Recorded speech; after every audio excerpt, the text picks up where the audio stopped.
What are you even doing here? You were uninvited yesterday. The words sliced through the wedding reception like broken glass, every head turning to witness my public humiliation. I smiled sweetly at my son's bride, the woman I'd spent $43,000 making happy. I'm leaving, but first meet my special guest, an old friend of yours. When Isabella saw who stood behind me, her face went white as her overpriced dress before she crumpled to the Italian marble floor. If you're watching this, subscribe and let me know where you're watching from. You're probably wondering how a 67-year-old grandmother ended up orchestrating the most spectacular wedding crash in Savannah's history. Well, let me tell you. It started 6 months ago when my son Ethan brought home the most beautiful liar I'd ever met. But I'm getting ahead of myself. My name is Claire Mitchell, though everyone calls me Claire. And until last week, I thought I was planning the wedding of the century for my beloved only child. I'd emptied my late husband's life insurance policy, cashed in bonds, and even borrowed against my house to give Ethan and Isabella the fairy tale wedding she claimed to have dreamed about since childhood. The venue, the prestigious Whitmore Estate with its sprawling gardens and antebellum charm. The dress, a $12,000 Vera Wang that required 3 alterations. The flowers, 2,000 white roses flown in from Ecuador. I paid for every last petal because Isabella's family, she tearfully explained, had disowned her for marrying beneath their social status. My heart bled for this poor girl who'd supposedly given up everything for love. I even offered her my grandmother's pearl necklace, a family heirloom passed down through 4 generations. "Oh, Mrs. Mitchell," she'd whispered, eyes glistening with what I thought were tears of gratitude. "You're like the mother I never had." What a performance that was. Ethan was completely besotted, and I understood why. Isabella was stunning in that effortless way. Some women are born with all golden hair and doe eyes that could make grown men forget their own names. She worked as a pediatric nurse, volunteered at animal shelters, and spoke about wanting children with such genuine longing that I found myself daydreaming about grandchildren. But something nagged at me, a whisper of doubt I couldn't quite silence. Maybe it was the way her stories never quite aligned, or how she'd grown up in so many different places that she couldn't keep her childhood memories straight. Or perhaps it was how she always paid cash for everything, claiming she was old-fashioned about credit cards. Still, Ethan was happier than I'd seen him since his father died 3 years ago, and that was enough for me, until the night I discovered the truth that would change everything. The revelation came accidentally, as the most devastating truths often do. I was dropping off wedding favors at Ethan's apartment when I heard Isabella on the phone in the bedroom, her voice low and urgent. Something in her tone made me freeze in the hallway instead of announcing my arrival like a normal person would. "Daniel, I told you not to call me on this number," she hissed. "No, the wedding is still on schedule." "Yes, I'll have access to his accounts after we're married." "What do you mean you want a bigger cut?" "We agreed on 30%. My blood turned to ice. I pressed myself against the wall, grateful for Ethan's ancient hardwood floors that allowed me to hear every damning word. "Look, the old lady has already given us over 40 grand, and she'll probably gift us more money for the house down payment after the wedding. This Mark is worth at least 200,000, maybe more. No, he doesn't suspect anything. He's completely hooked. Mark. My son was a mark." I crept backward toward the front door, my hands shaking so violently, I nearly dropped the box of wedding favors. I managed to leave quietly, but once in my car, I had to pull over 3 blocks away because I was hyperventilating. Everything made horrible sense now. The cash payments, the inconsistent stories, the way she'd isolated Ethan from his friends with subtle comments about how they didn't understand their relationship. She'd even convinced him to add her name to his checking account for convenience and suggested he upgrade his life insurance policy since they were building a future together. I sat in my car for an hour crying angry tears and feeling like the world's biggest fool. Then something shifted inside me. Something hard and determined that I hadn't felt since fighting for my husband's life during his cancer battle. If Isabella Moore thought she could destroy my son and steal our money, she'd picked the wrong family to mess with. But I needed proof. Real undeniable evidence that would open Ethan's eyes and expose Isabella for what she really was.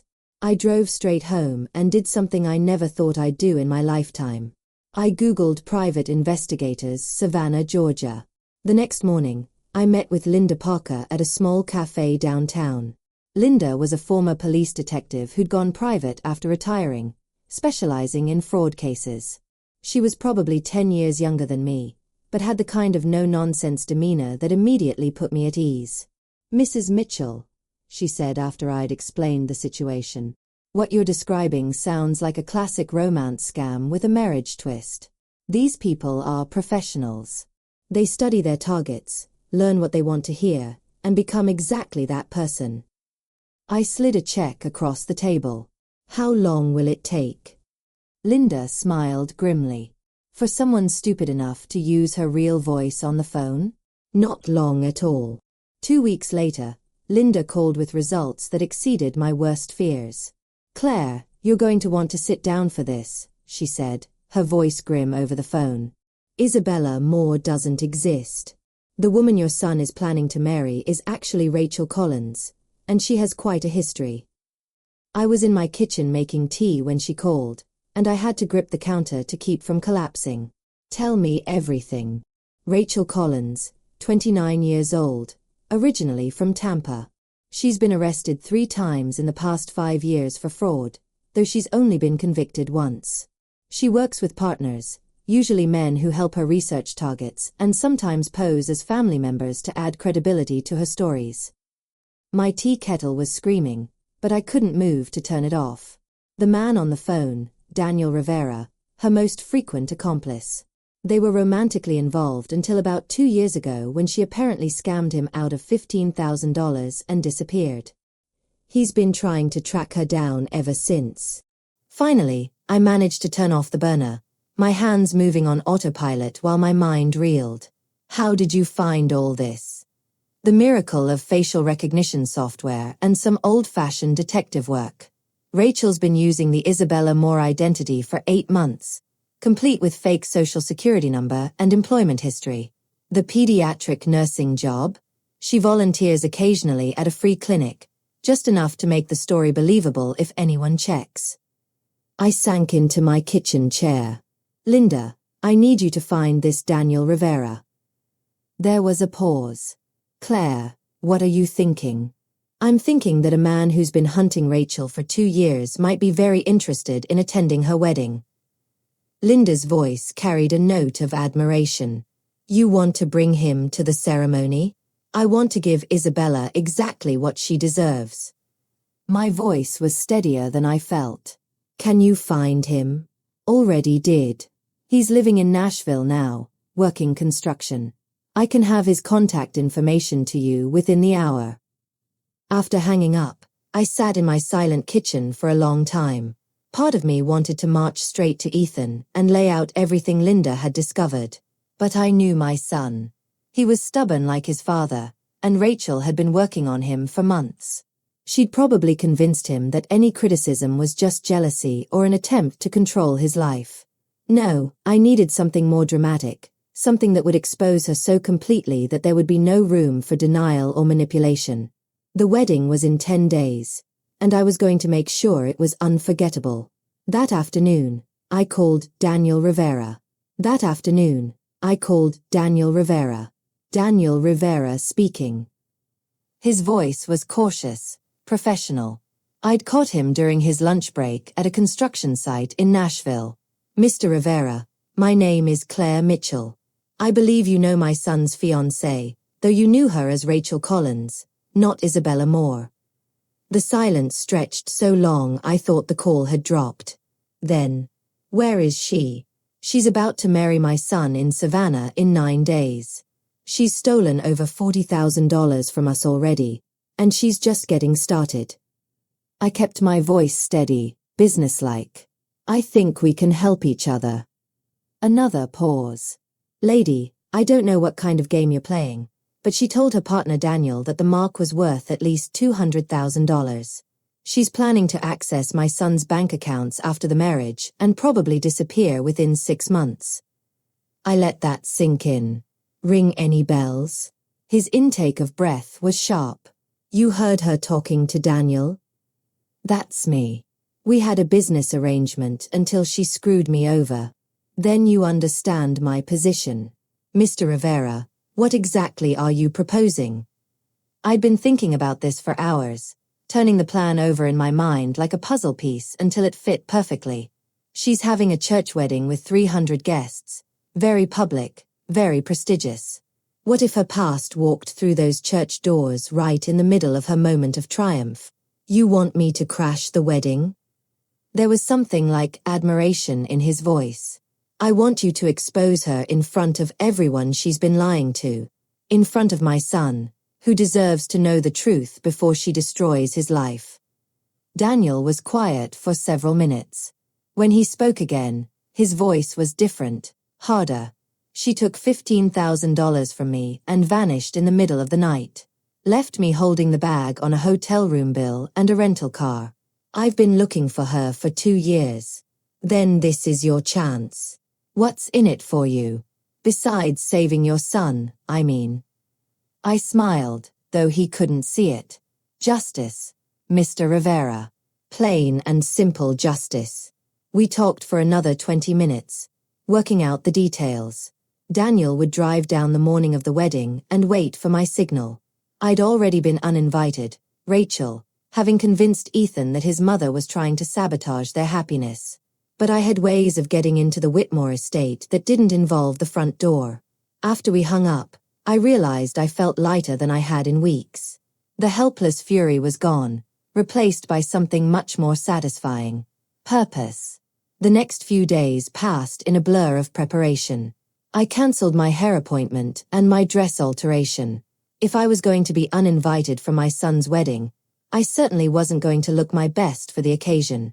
Instead, I focused on other details, like making sure the wedding would have some very expensive complications. 3 days before the wedding, I made a series of phone calls that would have made a corporate raider proud. The first was to the Whitmore Estate's event coordinator. Mrs. Parker, this is Claire Mitchell, mother of the groom for the Mitchellmore wedding on Saturday. Oh, Mrs. Mitchell, how lovely to hear from you. I hope you're excited for the big day. If only she knew. Actually, I'm calling because there's been a change in the payment arrangement. The bride's family has decided to cover the final balance after all. I paused, letting my voice fill with the kind of grandmotherly pleasure that event coordinators lived for. It's so wonderful when families come together, don't you think? That's absolutely lovely. Should I expect a payment from them directly? Oh yes. They'll be handling everything from here on out. In fact, you should probably hold off on processing any payments from my account until you hear directly from the Moore family. I gave her the fake phone number Linda had confirmed Rachel was using for wedding vendors. They're very particular about handling their own finances. The second call was to the florist, the third to the caterer, the fourth to the photographer. Each conversation was similar. The bride's family was taking over final payments. So pleased to be reconciling with their daughter. So excited to contribute to this special day. Of course, the Moore family didn't exist, and Rachel would have no idea that vendors were trying to reach her on a number she never answered. By Saturday morning, the Whitmore estate would be facing a very expensive problem with no immediate solution. But my masterpiece was the call I made to Ethan. Mom. He sounded tired, stressed. I really can't talk right now. Isabella's been upset about you not being at the rehearsal dinner. And Ethan, sweetheart, I completely understand Isabella's feelings. My voice dripped with the kind of maternal understanding that had soothed his scraped knees and broken hearts for 32 years. I watched my son's face transform as understanding slowly dawned, and I had to grip the marble column to keep from revealing my position. Rachel's voice failed her. She tried again. That's taken out of context. Context. Ethan's voice was barely a whisper. You called my mother a lonely old bat? Ethan, no, I didn't mean it that way. This man is trying to what? Tell the truth. Ethan's voice was growing stronger now, anger replacing confusion. My mother has given us everything. She emptied her savings account for our wedding. She borrowed against her house so you could have your dream ceremony. The wedding guests were no longer murmuring. They were listening intently to every word. I spotted several people recording with their phones, including Ethan's college roommate, who looked like he was live streaming the whole disaster. Daniel wasn't done. You want to know the real kicker? She was planning to clean out your bank accounts and disappear within 6 months. It's her standard timeline. Long enough to establish legal claim to marital assets. Short enough to avoid getting too attached. Stop it, Rachel pleaded. But her composure was completely gone now. Tears streamed down her face. Whether they were genuine or part of the performance, I couldn't tell. Ethan stepped away from her, his face a mask of disgust and betrayal. Is it true? Any of it? Rachel looked around desperately, like a trapped animal seeking escape. The chapel doors were blocked by curious guests who'd moved closer to hear better. The altar offered no sanctuary. Finally, her gaze found mine across the crowded space. Our eyes met, and I saw recognition bloom on her face. You, she whispered, pointing directly at me. This was you. All heads turned to follow her finger. And suddenly I found myself the center of attention in a way I'd never intended. So much for staying hidden until the grand finale. Ethan's eyes widened when he spotted me. Mom, what are you doing here? You said you were going to Charleston. I stepped out from behind the column, straightening my pearls with as much dignity as I could muster. I lied, sweetheart. Something I learned from watching the experts. You orchestrated this. Ethan's voice was a mixture of horror and admiration. I exposed it, I corrected. There's a difference. Rachel had found her voice again, and with it, her talent for manipulation. She's jealous, Ethan. Your mother couldn't stand that you chose me over her. She hired this man to destroy our wedding because she wants to control your life forever. It was a clever last-ditch effort, playing on every mother-in-law stereotype in existence. For a moment, I saw doubt creep back into Ethan's eyes. 29 years of Rachel's practiced manipulation versus 67 years of my love and sacrifice. Which would he choose to believe? That's when Daniel played his trump card. Mrs. Mitchell didn't hire me, lady. I volunteered. He held up his phone again. Want to hear the recording I made of our conversation 3 weeks ago? The one where you laugh about how easy it is to manipulate lonely old women and their devoted sons. The recording quality wasn't perfect, but Rachel's voice came through crystal clear. The old bat is so desperate for grandchildren, she'll believe anything. And the son, complete mama's boy. All I have to do is cry about my tragic past, and he writes another check. Ethan's face went white, then red, then a sickly grey colour that made me want to rush to his side. But this moment wasn't about protecting him anymore. It was about him finally seeing the truth. You want to hear the best part? Daniel's phone continued playing. She gave me her grandmother's pearl necklace. Said it was a family heirloom. I'll probably hawk it after the honeymoon. Instinctively, Ethan's eyes went to Rachel's throat, where my grandmother's pearls gleamed against her pale skin. The pearls that had been worn by 4 generations of Mitchell women, passed down from mother to daughter-in-law as a symbol of acceptance and love. Rachel's hands flew to her neck, covering the necklace as if she could hide the evidence. Ethan, I can explain. Explain what? His voice was deadly quiet now. Explain how you've been laughing at my mother behind her back while spending her money? Explain how you called me a mama's boy while pretending to love me? Explain how you were planning to rob us blind and disappear. The fight went out of Rachel all at once. Her shoulders sagged, and for the first time since I'd met her, she looked her actual age instead of the innocent young woman she'd been pretending to be. It started as a job, she said quietly. Just another mark. But then, I don't know. I thought maybe I could make it real by lying about everything. Ethan's voice cracked. Your name, your job, your family, your entire life story. What exactly was supposed to be real about us? Rachel looked around the chapel one more time, taking in the hundreds of faces staring at her with mixtures of shock, disgust, and fascination. The elaborate flower arrangements. The photographer who was still snapping pictures. The videographer who was capturing every moment of her public humiliation. "I need to leave," she whispered. "Yes," Ethan said simply. "You do." But Rachel Collins wasn't quite finished. As she gathered up her dress to walk down the aisle, she turned back to face me with a look of pure hatred. "You think you've won, don't you? Congratulations, Mrs. Mitchell. You got your precious son back. But you know what? He's never going to trust another woman again after this. You've ruined him for love forever.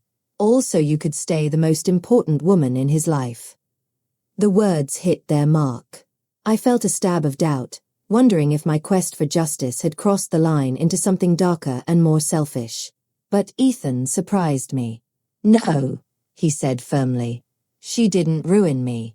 You did. And you know what the difference is? Mom was trying to protect me. You were trying to destroy me." Rachel's face twisted with fury. "You'll regret this. Both of you. I have friends, connections. This isn't over." Daniel stepped forward, his expression amused. "Actually, it is over. See, while you've been putting on your little performance here, the FBI has been very interested in our conversation about your current con game. They're particularly fascinated by your fake social security number and fraudulent employment history." Rachel's face went pale. "You wouldn't dare." "Already did, sweetheart. They should be here any minute to escort you out." He checked his watch.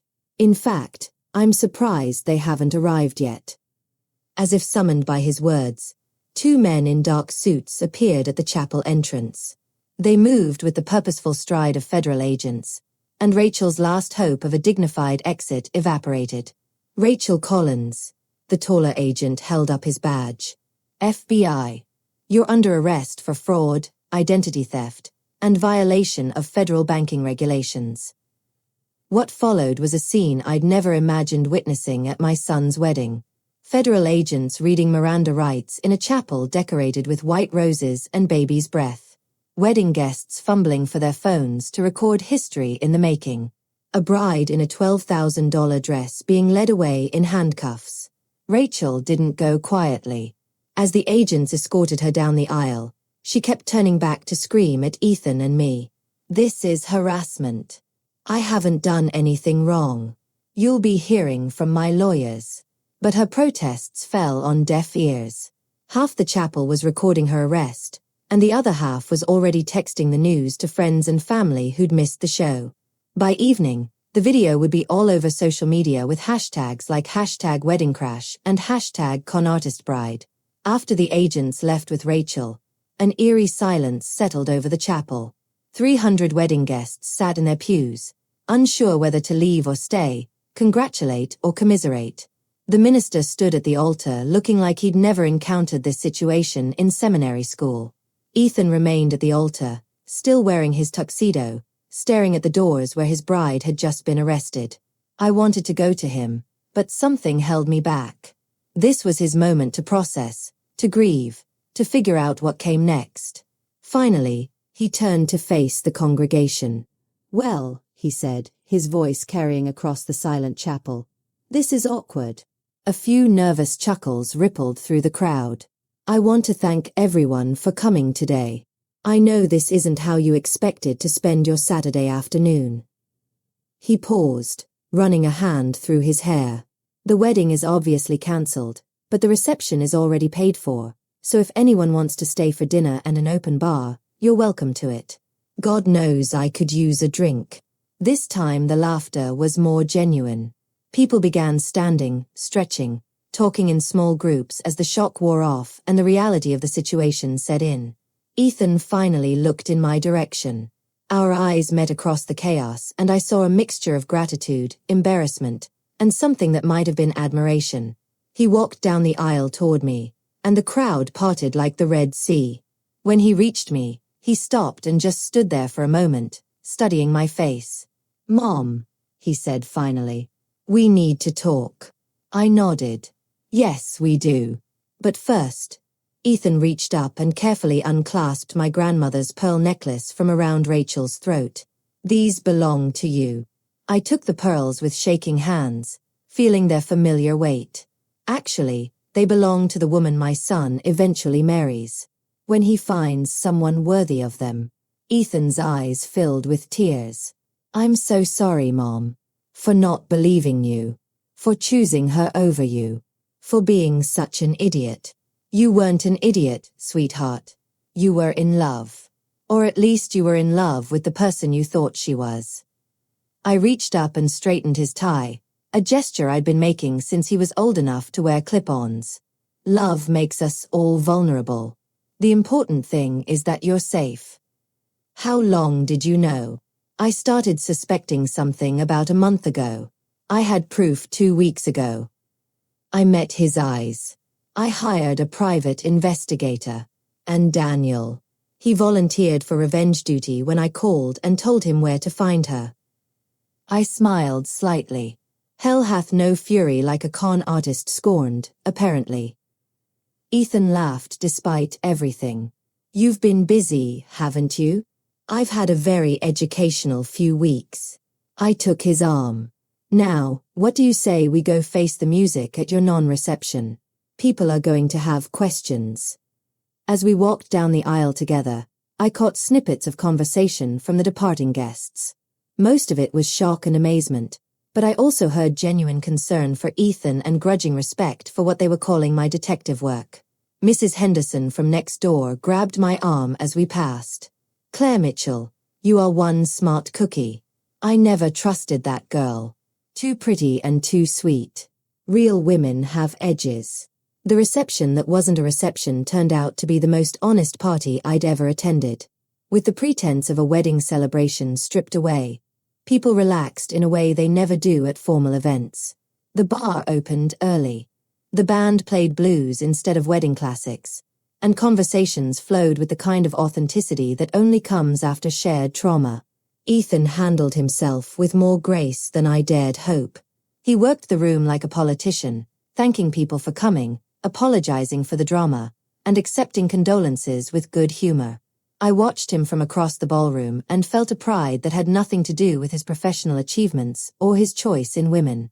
This was my son showing real character under pressure. Daniel Rivera found me by the dessert table where I was contemplating whether it was appropriate to eat wedding cake when there hadn't actually been a wedding. Mrs. Mitchell, he extended his hand. I wanted to thank you for giving me the chance to face Rachel after all this time. I shook his hand. I should thank you. I could never have exposed her without your help. What you did took guts. He smiled. No, ma'am. Most mothers would have tried to talk their son out of it and failed.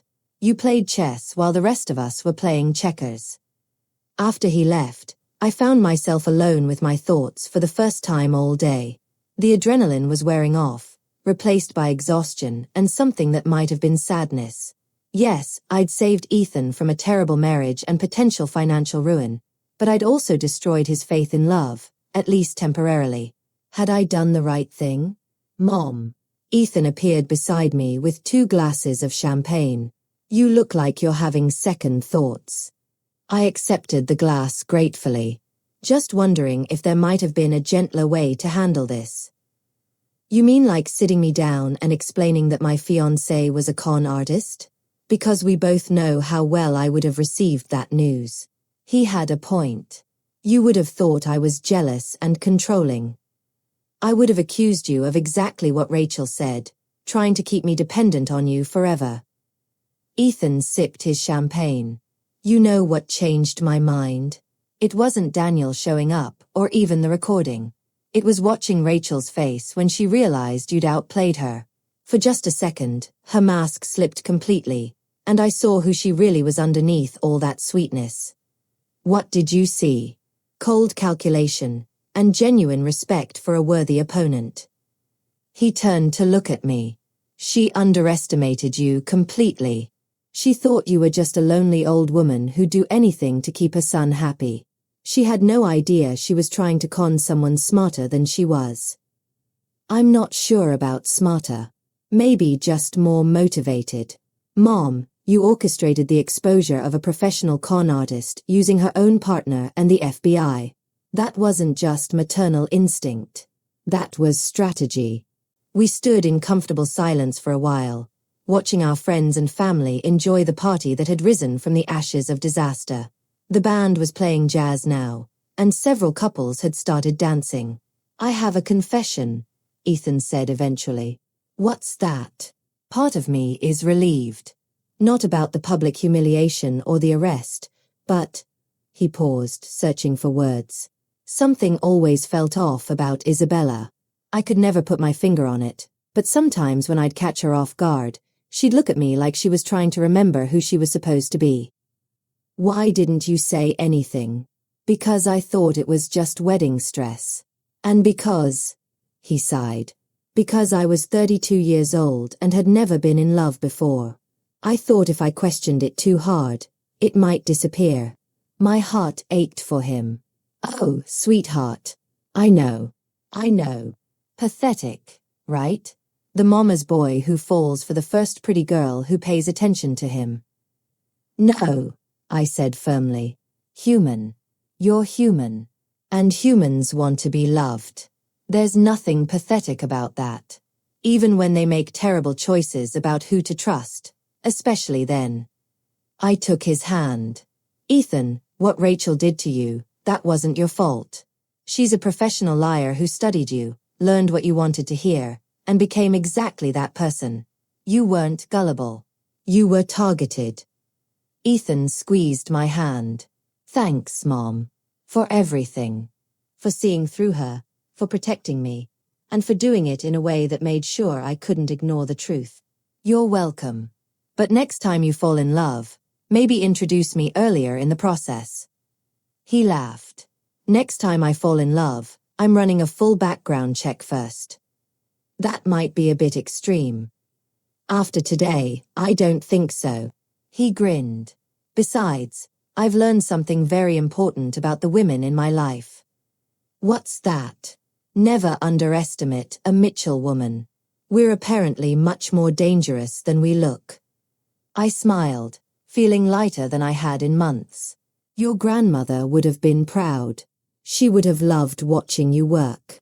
Ethan raised his glass. Here's to justice. Served ice cold with a side of public humiliation. I raised my glass to meet his.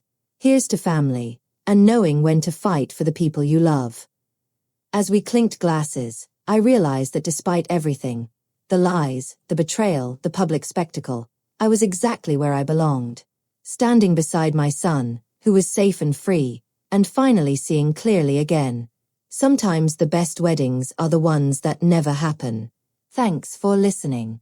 Don't forget to subscribe, and feel free to share your story in the comments. Your voice matters.